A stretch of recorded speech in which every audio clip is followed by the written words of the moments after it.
आपण पाहताय प्राध्यापक डॉक्टर मच्छिंद्र सत्य यांचे लोकसंवाद न्यूज.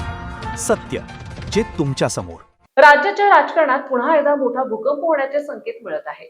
शरद पवार गटाचे अत्यंत विश्वासू आणि ज्येष्ठ नेते जयंत पाटील यांच्याकडे राज्याचे नवे अर्थमंत्री पद सोपवले जाण्याची जोरदार चर्चा राजकीय वर्तुळात सुरू झाली आहे. गेल्या काही दिवसांपासून पडद्यामागे घडणाऱ्या गुप्त घडामोडी आणि हाय व्होल्टेज भेटीगाठींमुळे महाराष्ट्रातील राजकीय समीकरणांना आता एक संपूर्णपणे वेगळे वळण मिळण्याची शक्यता वर्तवली जात आहे.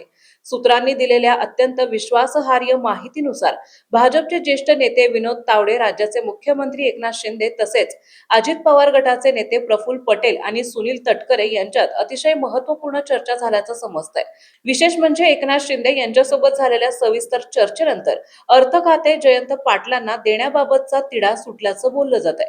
अर्थात याबाबत अद्याप कोणतीही अधिकृत घोषणा करण्यात आलेली नाही, पण या घडामोडी केवळ अर्थमंत्री पदापुरत्याच मर्यादित आहेत का?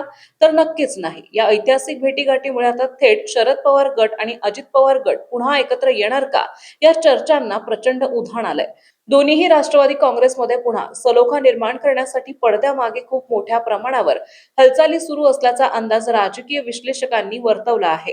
केंद्रातील महत्त्वाच्या विधेयकांना पाठिंबा मिळवणे आणि राज्यातील सत्ता समीकरण अधिक मजबूत व्हावे, हाच या संपूर्ण रणनीती मागचा मुख्य हेतू असल्याचं बोललं जात आहे. या संपूर्ण प्रकरणाची ठिणगी पडली ती मुंबईतील एका पंचतारांकित हॉटेलमधून, जिथे जयंत पाटील आणि विनोद तावडे यांची गुप्त भेट झाल्याची चर्चा रंगली आहे.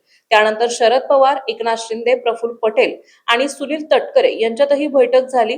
जरी हे सर्व नेते या भेटी वेगवेगळ्या आणि वैयक्तिक कारणासाठी झाल्याचा दावा करत असेल, तरी यामागे एक फार मोठी राजकीय रणनीती शिजत असल्याचा स्पष्ट संकेत मिळत आहे.